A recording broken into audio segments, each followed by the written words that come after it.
Today was clearly my wedding day, yet the ceremony was already nearing its end, and I still had not appeared. By the time my fiancé had time to react, I had already boarded a flight overseas.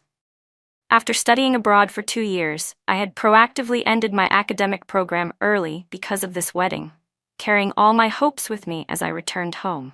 And yet, while I was preparing to decorate the bridal suite, I discovered that the boyfriend I had loved for 10 years had carefully kept thousands of plane tickets. Every single month, he flew back and forth between the UK at least once, but not to see me, even though I was only 100 kilometers away from his destination. After that, I quietly went ahead of time to the place where he was preparing to propose, and saw with my own eyes as Evan knelt on one knee and proposed to another woman. "Nora, will you marry me?" he said. "As long as you say yes, I'll immediately change the bride." The longing, hopeful look in his eyes made it impossible for me to take even half a step forward. If I was not the woman he wanted to spend his life with, then this wedding could be considered a gift to the two of them. The proposal scene was blanketed in roses, and under the warm yellow lights it looked romantic and dreamlike. The sight of Evan kneeling on one knee perfectly overlapped with the proposal scenes I had imagined countless times before, except that the person standing in front of him was not me. "Nora, will you marry me?" Nora Chen covered her mouth with one hand while trembling as she accepted the bouquet of roses with the other. The sparkling diamond ring was placed on her finger, and the two of them embraced tightly, kissing passionately. Their intimate, seductive sounds drifted with the wind into my ears, making me unable to stop myself from blurting out a curse. Damn it, the matching ring Evan had once sent me from across the ocean. I had never told him that it was too big, that I had to wrap red thread around it halfway just to make it fit. Perhaps because time had passed, when I pulled hard on the thread, it snapped. The ring lost its restraint and immediately slipped off my finger, rolling into a distant drainage ditch. Just like Evan 2 years later, once he was no longer bound by me, he rolled right out of my life. A ring that doesn't fit isn't worth picking back up, and a man who no longer loves me is even less worth holding on to. "Evan, I hope your wedding goes exactly as planned." Suddenly, Evan's voice rang out.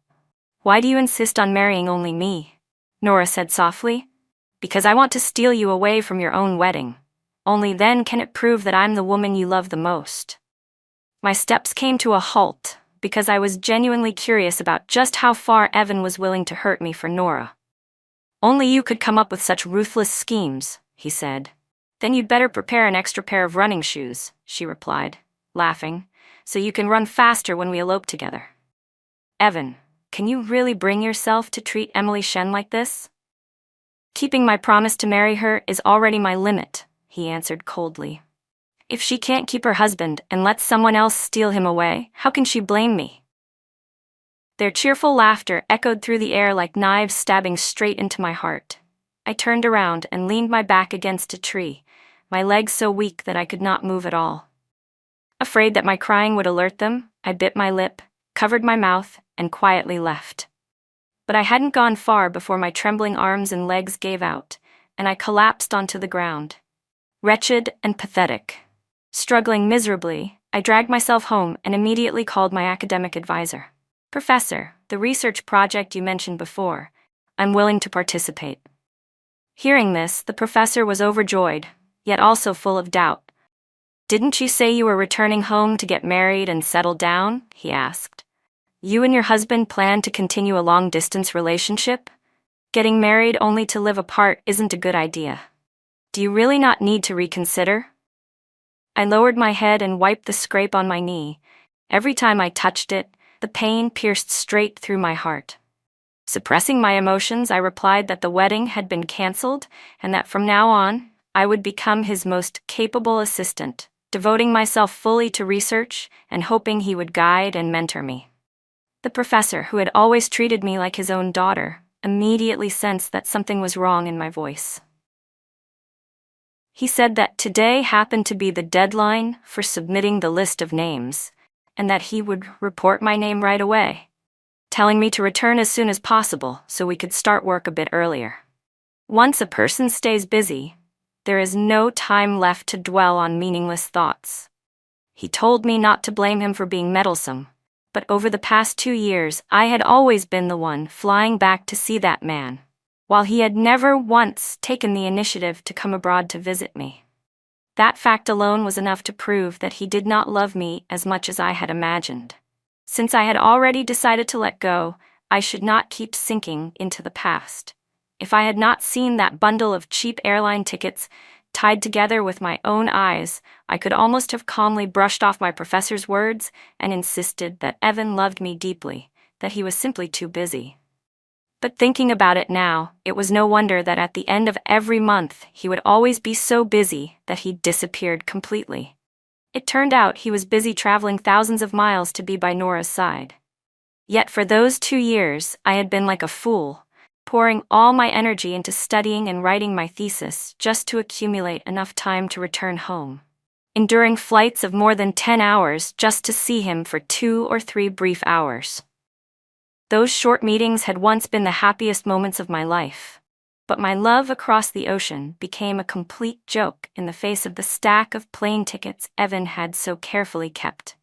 Even on my way to the proposal site, I had still been comforting myself, thinking that maybe he had come to the UK for work. But when I saw him kneel down to propose to Nora, the woman who had tormented me more than once, I finally understood why, despite being only 100 kilometers away, he had never come to see me even once. It was because Nora did not allow it. So he only used sweet words and pretended longing to placate me, even though he clearly knew that Nora and I were sworn enemies. To be precise, after my father remarried, Nora and her mother had become the greatest nightmare of my childhood. I had imagined countless possibilities about Evan falling for someone else during those 2 years of long-distance love, but I had never imagined that the person would be Nora, nor had I ever expected that he would agree, just to please her, to turn me into a laughingstock at my own wedding. I soaked myself in a warm bathtub, and only when my trembling body gradually calmed down did my phone ring. It was Evan. "Emily, where are you now?" "I'm already at the seaside park," he said. I stayed silent. "Emily, what's wrong? Are you unhappy? Where are you? I'll come pick you up right away." He was still as attentive as ever, still sensitive enough to notice my emotions, still knew how to give me a sense of security. I replied that I was at home and didn't want to go out today. Evan was silent for a moment, then gently coaxed me again, saying it was fine and that he would come home to me immediately. He did not question why I had stood him up, not because he loved me so deeply that he tolerated my moodiness, but because he had just successfully proposed to the woman he truly loved, in a setting he had carefully prepared for so long. As for me, I was nothing more than a backup plan in that proposal. A plan that was no longer needed. When Evan walked into the house, I had just come out of the bathroom. Seeing Nora behind him, I could not help letting out a cold laugh. "Why did you bring her here? Rushing over like this? Are you trying to bring her back to humiliate me?" Evan looked a little flustered and raised his hand to rub my head. I ran into Nora downstairs and only then found out that she lives in the same complex as us. She heard that you'd returned home and insisted on coming up to see you to apologize. I crossed my arms and watched him perform coldly. "Emily, back then my mom and I went too far with you," Nora said. "On behalf of my mom, I want to apologize. Can you forgive the 2 of us?" With a trembling voice I asked Evan, "Evan, do you really think I should forgive them?"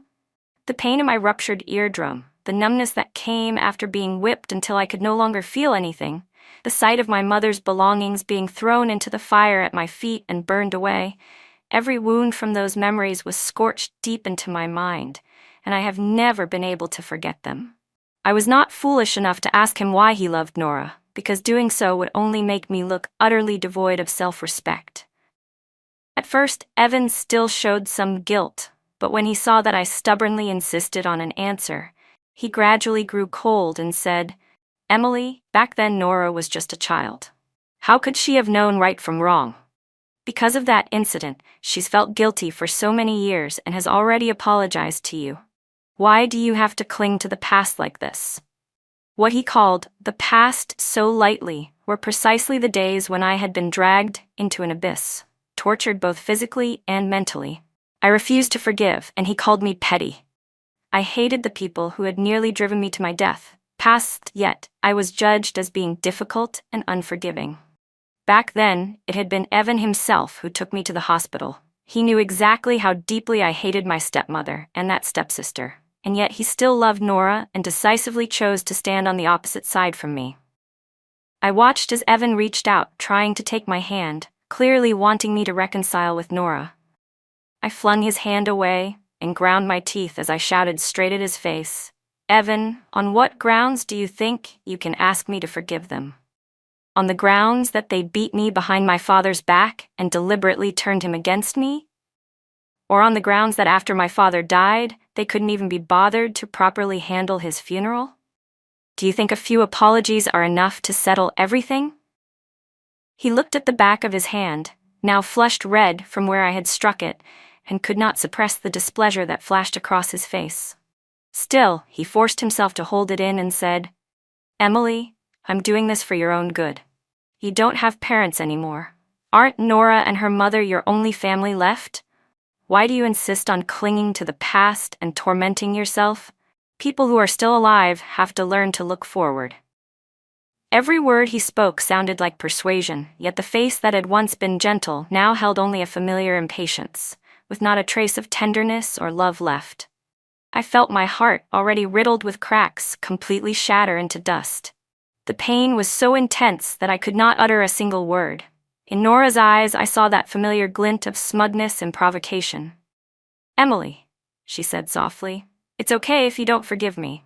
I'll keep repenting and feeling remorseful until the day you're willing to acknowledge me as family, even if we're not related by blood." "Get out! Get out!"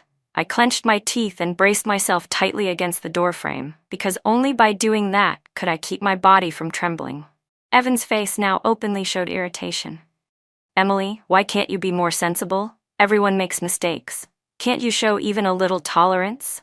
He had once witnessed with his own eyes how Nora and her mother had driven me to the brink of suicide.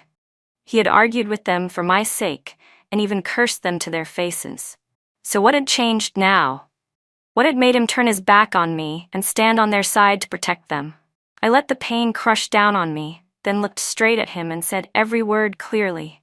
"Unless you die right in front of me, don't even think about me forgiving them." Evan stiffened slightly. That was the sign that he was about to lose his temper.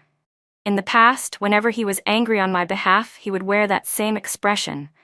But this time, that disgust was directed at me. "Emily, you've only been abroad for 2 years. How did you become such a vicious woman?" he said coldly. "If you don't want to forgive, fine, but you must apologize to Nora." He did not want anyone saying that his fiancée was a narrow-minded, vicious woman. He said that my mother taking sleeping pills to end her own life was because she was weak. That if she had thought of me just a little more, my father would not have remarried. He told me not to dump all my misfortune onto Nora and her mother. That Nora's mother was at fault, but not to the point of deserving death. If I was just like my own mother, clinging stubbornly to the past, then I deserved to live my entire life trapped in nightmares.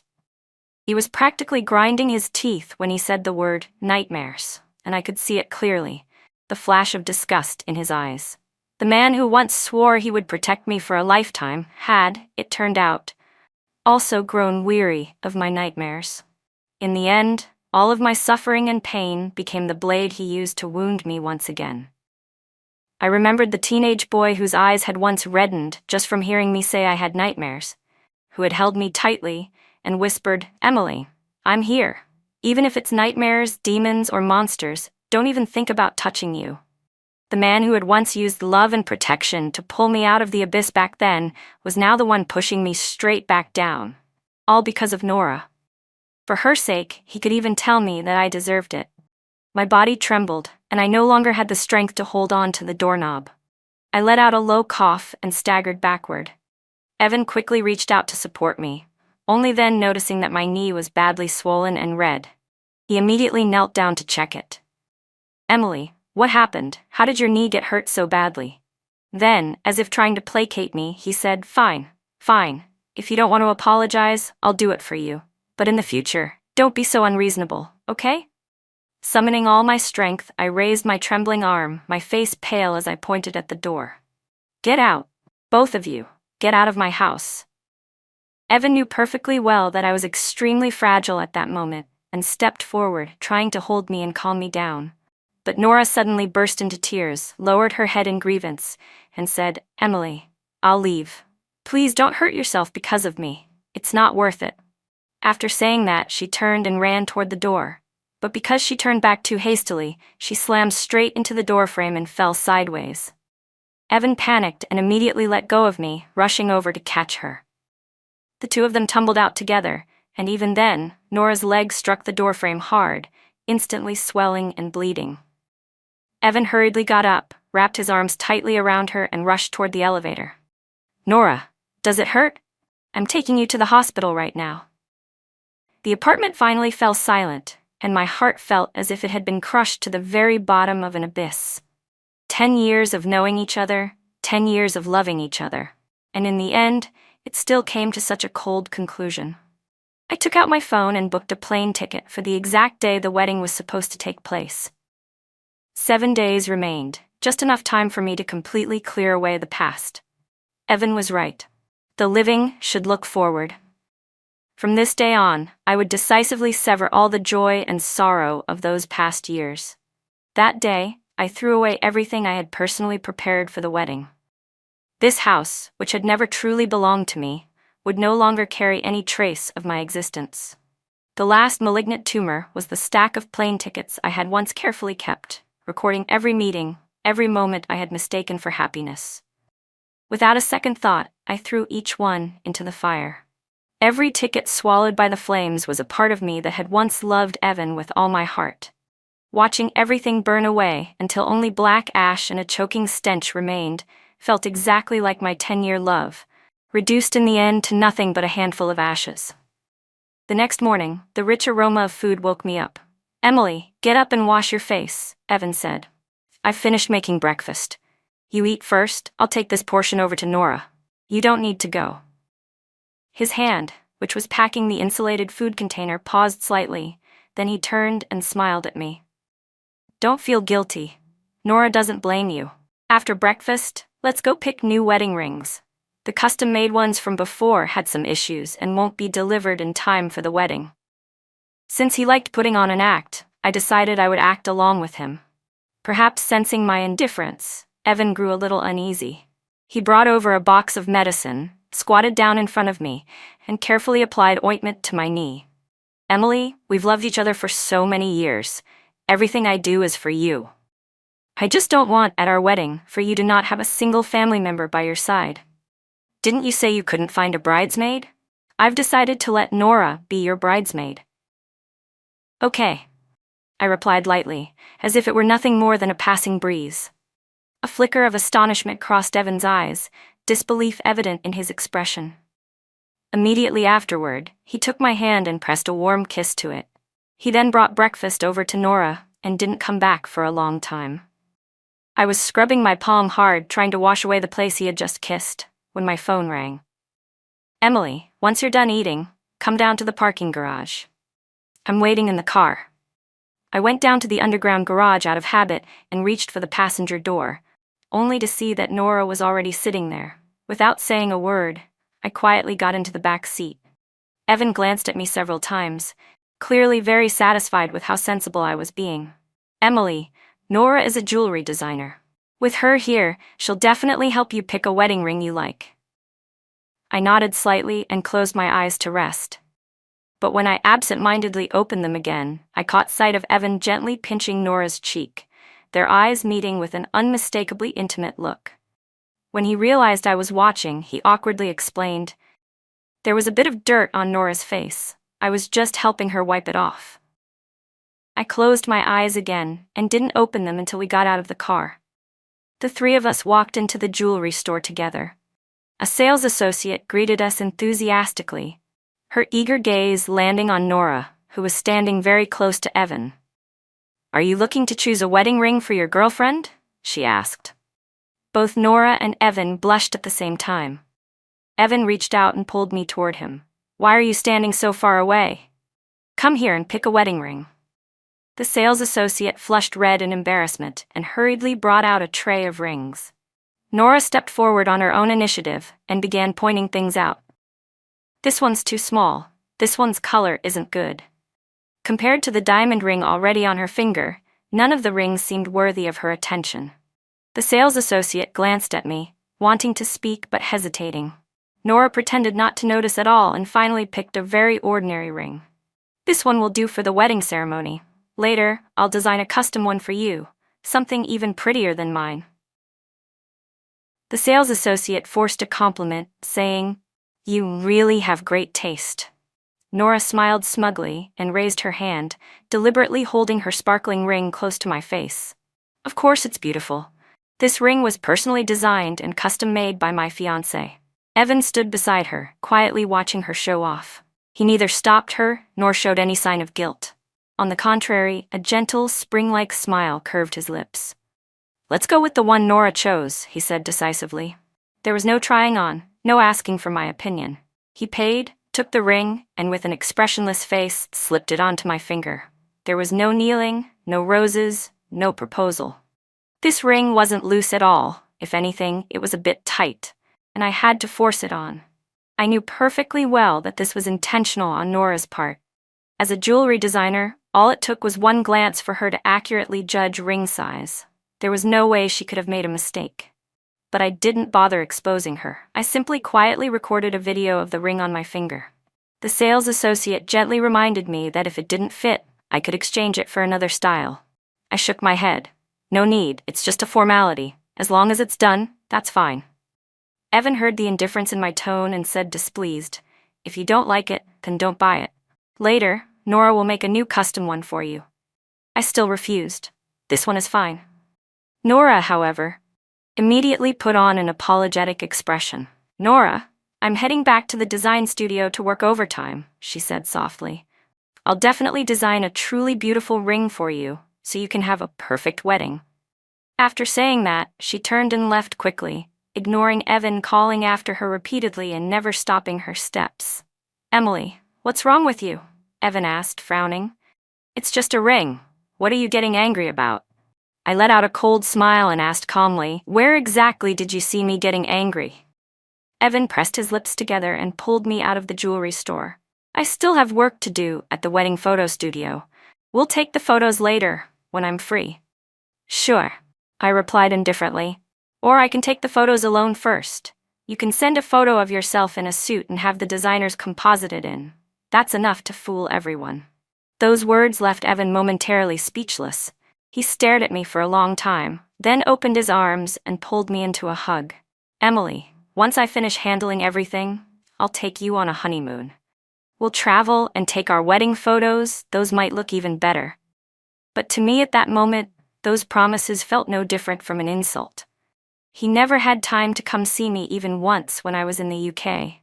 Yet he somehow had time to travel with Nora to Antarctica to see penguins and to the Arctic to watch the northern lights. When I checked the location tracking on my phone, I saw his position moving, with the destination marked as Nora's studio. I turned back to the jewelry store and returned the wedding ring to the sales associate. Just as I had guessed, Evan didn't come home for 2 consecutive days, because he was at the beach with Nora taking wedding photos. He had truly found someone to composite my image with a photo of him in a suit, creating wedding pictures to complete the ceremony. I had already decided to run away on the very day the wedding was supposed to take place. I was afraid that in the future, the only reason I would ever return would be on the anniversaries of my parents' deaths. So I decided to go see them. I carried 2 bouquets of flowers to the cemetery to visit them, then added the cemetery manager's number to my phone and asked him to take care of the place for me in the future. I told him that I would cover all future maintenance fees for both graves, and that if the Evan family came, he should refuse payment. After checking the system, the manager froze for a moment. "Miss, the maintenance fees for your parents' graves have been overdue for half a year. We tried contacting family members, but no one answered." Only then did I remember that I had changed my phone number when I went to the UK, and I immediately felt regret over my carelessness. Evan no longer loved me, How could he possibly remember the deceased?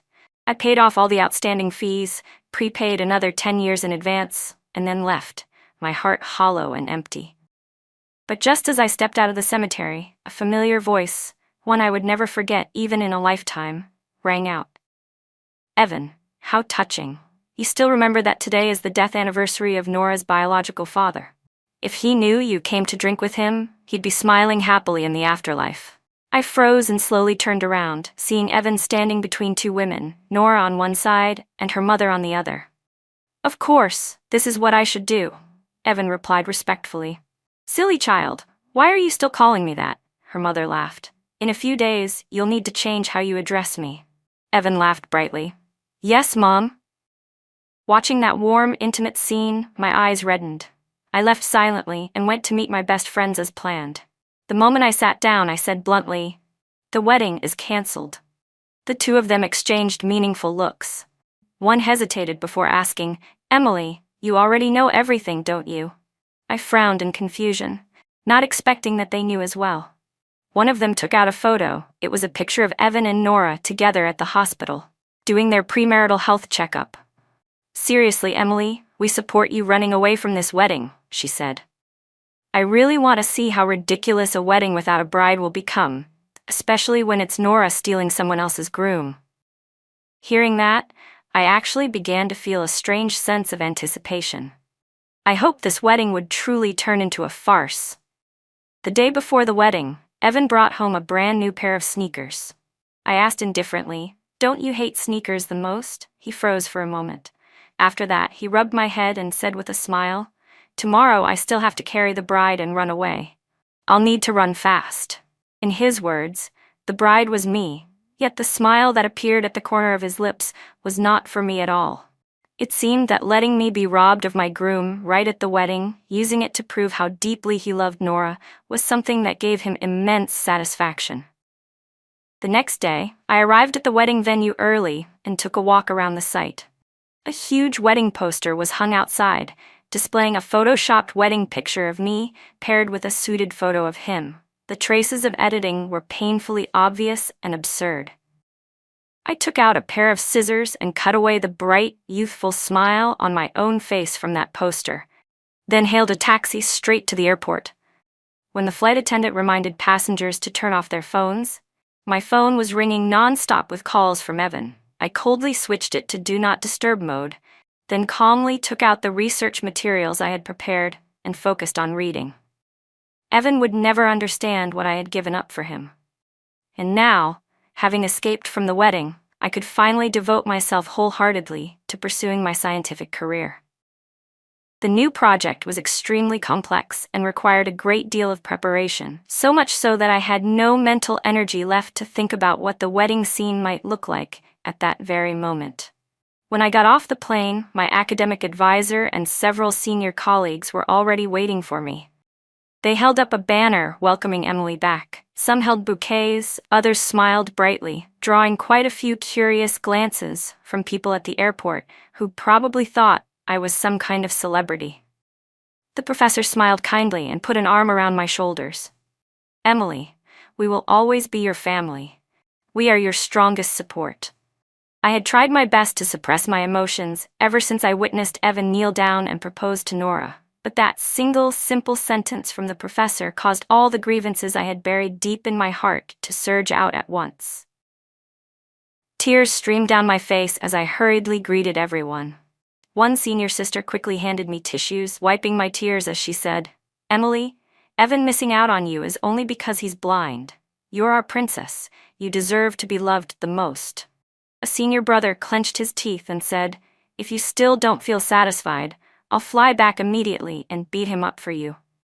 I pressed my lips together and threw myself into that sister's shoulder, crying uncontrollably. After my mother passed away, it was Evan who stayed by my side and helped me through the darkest period of my life, when Nora and her mother abused and deceived me, causing my father to misunderstand and distance himself from me. It was Evan who stood up to protect me. When I was preparing to go abroad, I told him that if one day he no longer loved me, he should just say it outright and break up with me, and I would bless the two of them. At that time, He cried like a foolish child, yet he did not dare say a single word to ask me to stay. "I'll never love anyone but you in this lifetime," he had said. "You just go chase your dreams. I'll work here and make money, and when you graduate, I'll marry you." Those vows still echoed in my ears, but the man who swore them had already changed his heart. I once thought we would walk through all of life's storms together.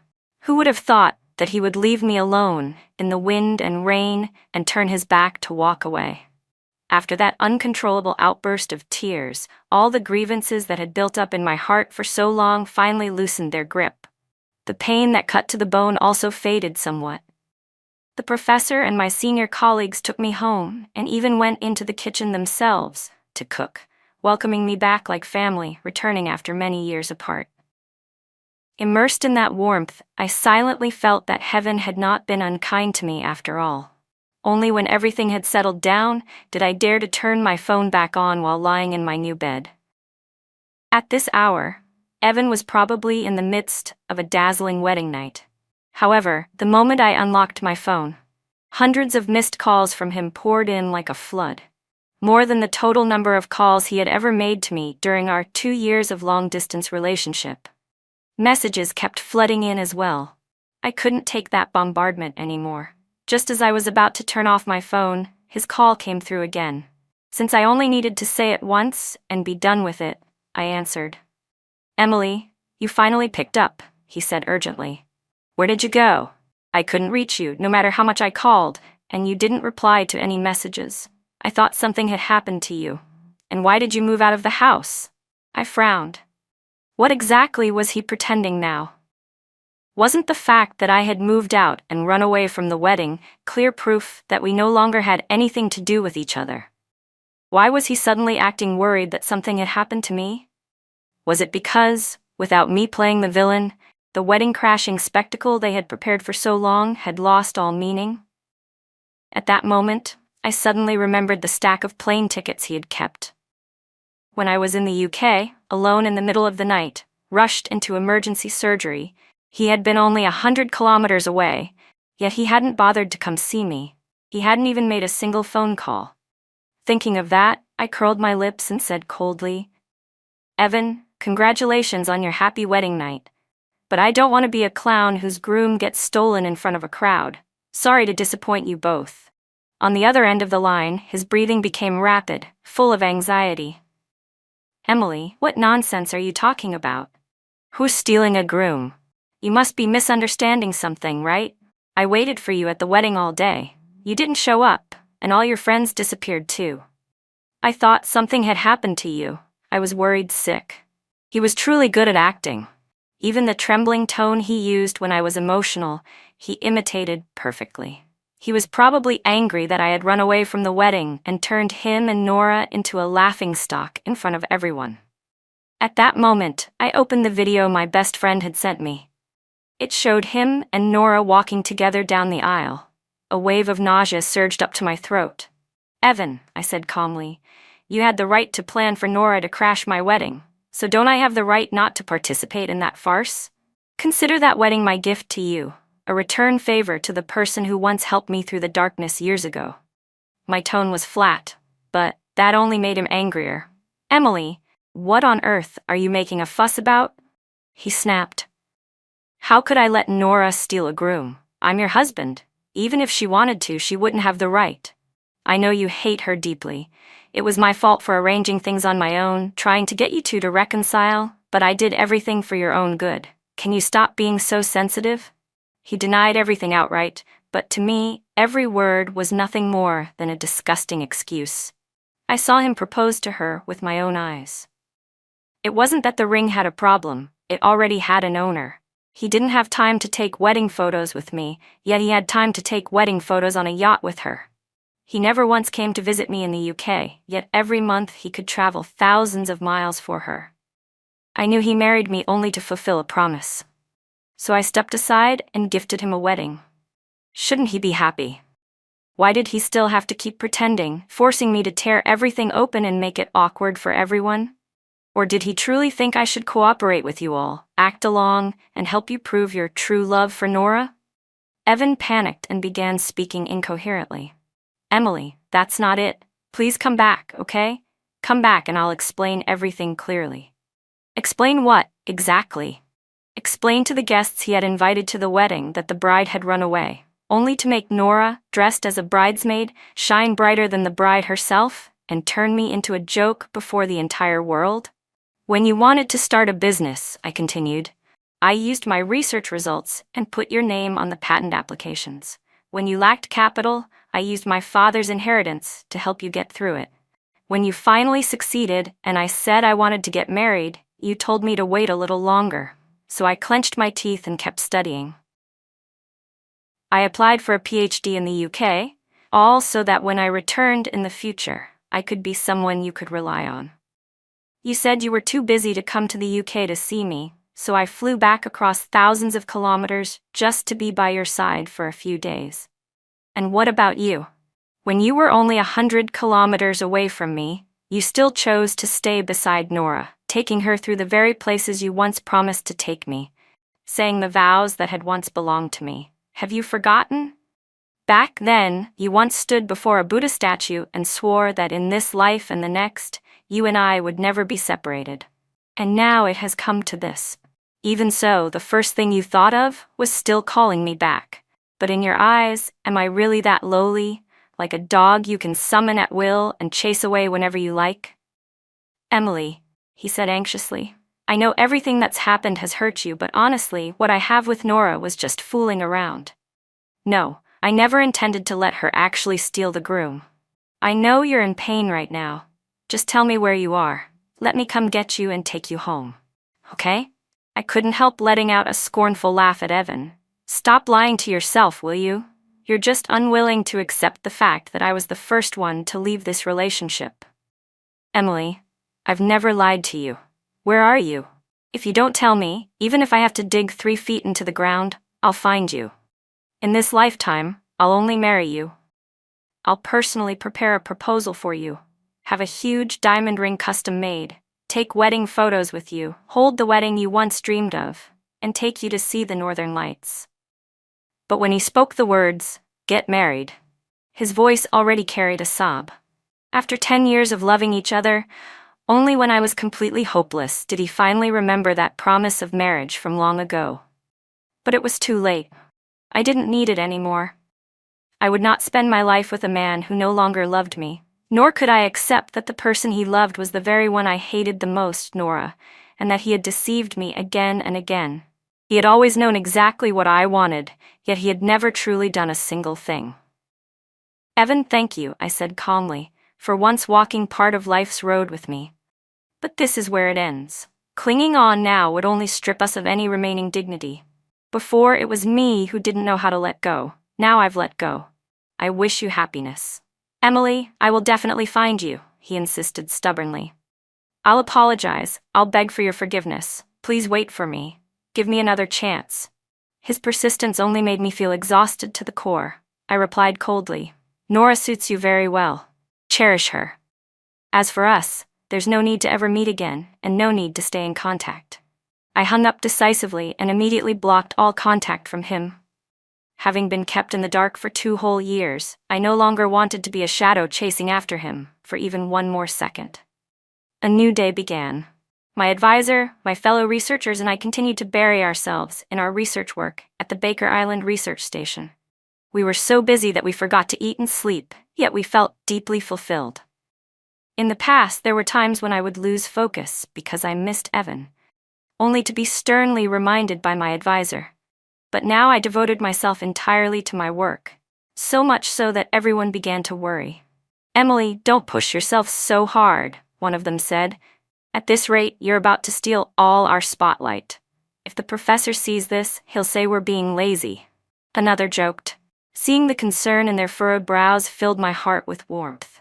Someone who truly loved me would never bear to see me force myself like this.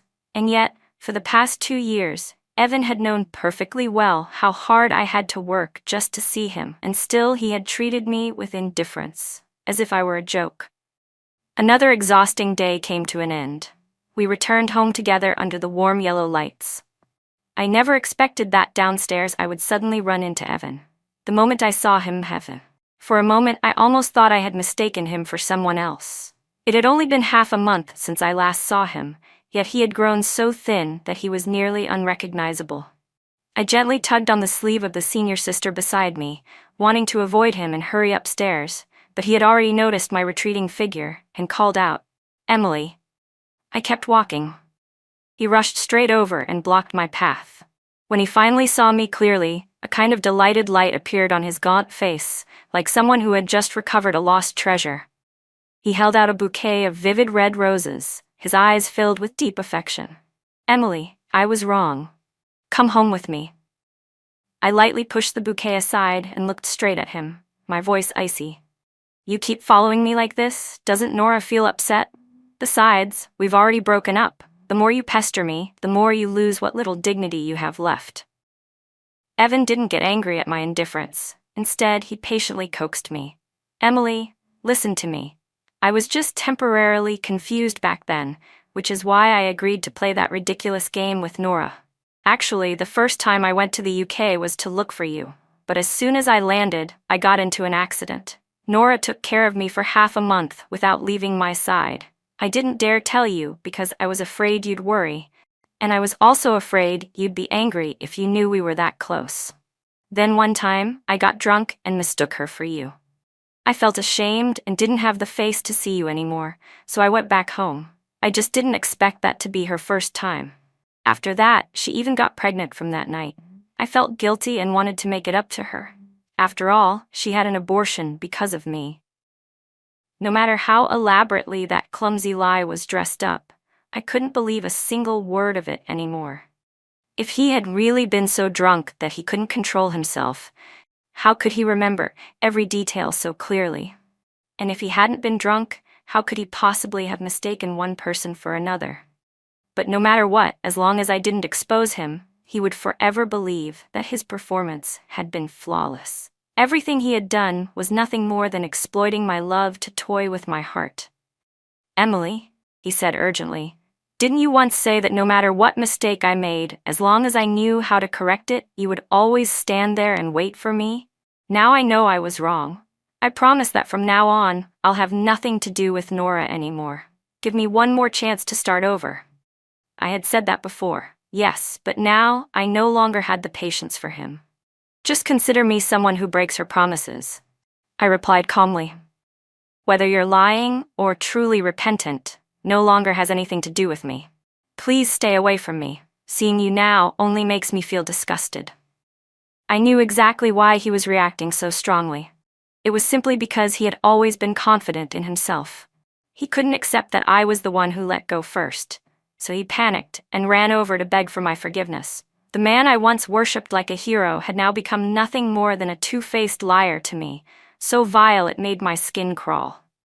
For 10 whole years, how had I failed to see his true nature? I really had been foolish. Evan stubbornly tightened his grip on my hand, refusing to let me leave, but my senior brothers and sisters, who had endured this silently until now, finally couldn't hold back anymore. "You piece of trash, get the hell away from her. Touch Emily one more time and I'll chop your hand off." A punch like thunder immediately slammed into Evan's face, sending him staggering back several steps. Evan's gaze snapped toward my senior brother, his eyes bloodshot as if about to explode. He roared like an enraged lion. "Is he the reason you ran away? How far have you two gone? Is this how you're getting back at me?" I took a deep breath and replied coldly, "Don't project the filth in your own mind onto others. The most important thing is that you and I have already broken up. No matter what I do, I don't need your consent." Having taken a punch and then been decisively rejected by me, Evan lost all remaining dignity and immediately flew into a rage. He lunged forward in fury, about to strike my senior brother. "Emily is my wife," he shouted. "You pretty-faced bastard, stay away from her." He was crazed like a beast that had lost its prey. I hadn't expected him to actually dare to lay hands on someone, but my senior brother and senior sister, who were an exceptionally well-coordinated couple, reacted instantly. With just a few swift moves, they knocked Evan to the ground. I didn't want them to get into trouble because of me, so I hurriedly grabbed their arms. "That's enough. Let's go." Evan clenched his teeth, blood spilling from the corner of his mouth as he shouted viciously, "Emily Shen, how can you be so heartless? 10 years of feelings, just like that, you throw them away? What do you take me for?" I paused for a moment, genuinely wondering if he had lost his mind. Had he truly never felt that what he did was wrong? He could abandon me and run away from the wedding with Nora, but I wasn't allowed to withdraw? Was it because if I didn't show up, the wedding-crashing drama he and Nora had prepared would lose all meaning? Or was it because he couldn't accept that I, the woman who had always loved him blindly, had finally turned around and walked out of the mire? He felt I was cruel, yet he never reflected on the fact that he had betrayed me for 2 whole years, treating my love like a form of amusement. Every single plane ticket was irrefutable proof. I no longer wanted to argue with him over who was right or wrong. From the moment I decided to run away from the wedding, this relationship had already reached a dead end. "Evan," I said calmly, "you were the one who said that the living should look forward. Go." He clung tightly to the leg of my pants, refusing to let go. "Emily, everyone makes mistakes. Can't you give me one more chance? I swear I'll never deceive you again." Seeing me stop, he trembled as he struggled to his feet, then dropped to one knee in front of me and took out a velvet box from his pocket. Inside was a diamond ring, bigger and more dazzling than the one on Nora's hand. "Emily, marry me," he said hoarsely. The sight of him kneeling overlapped perfectly with the day he had proposed to Nora. The image of the two of them kissing passionately, the mocking words that had turned me into a joke, all flashed vividly before my eyes. But at that moment, I felt nothing. I had been in pain for so long that even my heart had gone numb. Just as I was about to speak and refuse, a dark figure suddenly rushed out from the shadows, snatched the diamond ring, and disappeared into the night. Evan stared in horror as the ring was stolen, then, enduring the pain, chased after the man in black. My senior brother, my senior sister, and I merely shook our heads and quietly went home. The next day, the police contacted me and said that Evan had chased the robber through more than 10 blocks and was eventually stabbed and left lying in a pool of blood. When I arrived at the hospital, Evan was lying in bed, his face pale as paper. The moment he saw me, his eyes lit up. "Emily, you're here," he said, his voice hoarse and choked, as if he had just seen the light of his life. I quickly shook my head, forcing myself to dispel any lingering emotions. "I've already informed Nora. She'll come tonight to take care of you." "Emily, why did you call her?" he said anxiously. "I don't need her. I just want you to stay by my side. You don't need to do anything, just let me see you. Only then will I feel at ease." In that moment, the selfishness and coldness in Evan were fully laid bare. He only wanted comfort, without caring at all that his very presence made me feel so uncomfortable, I wanted to vomit. I didn't hide my disgust, my expression said everything. "Emily, you still can't forgive me?" In his eyes a flicker of hope lit up once again. "No, it's impossible," I answered decisively. The light in his eyes instantly went out. "I'll cut ties with Nora right now," he said urgently. "I swear I'll love you and protect you like I did before. Just give me one more chance." But his vows no longer meant anything to me. The love and protection of the past were something I had already exchanged for 10 full years of my youth. I could not gamble another 10 years to see whether he would truly mean what he said this time. What's more, in my heart, he was no longer the hero who once sheltered me in the darkness. "Evan, leave yourself a bit of dignity," I said calmly. "Don't force me to regret ever loving you." "Emily, then what do I have to do for you to forgive me?" he asked desperately. "Why do you have to be so heartless?" "Because I don't love you anymore." That single, final sentence struck the man lying in the hospital bed like a bolt of lightning. His entire body seemed to collapse at once. He stared at me for a long time, the light in his eyes gradually turning hollow. His face, already pale, now looked almost translucent, like a sheet of paper. He understood then, there truly wasn't a trace of love left in my eyes. "We clearly loved each other so deeply," he murmured. "How did it come to this? It's all my fault. I was blinded, deceiving myself and others. I shouldn't have chased after something new. I shouldn't have trampled on your heart and hurt you so badly. Emily, I regret it. If the one kissing me under the northern lights had been you, if the one watching penguins with me in Antarctica had been you, if the one who accepted my proposal had been you, would you still have run away? I placed the fruit basket I had brought onto the table and walked out of the room without turning back. How could life have so many if-onlys? The moment the door closed, I heard Evan's choking, anguished sobs behind me, the desperate cries of pain like a beast driven into a corner. But I didn't stop. I kept walking toward the laboratory, walking toward the bright future that awaited me. Later on, Evan truly severed all ties with Nora. He exposed every ugly thing she and her mother had done to me in the past, even revealing how they had once mistreated my father, causing an uproar throughout the entire city. He thought that once I knew the truth, I would turn back and look at him one more time. But that was nothing more than an illusion he had painted for himself.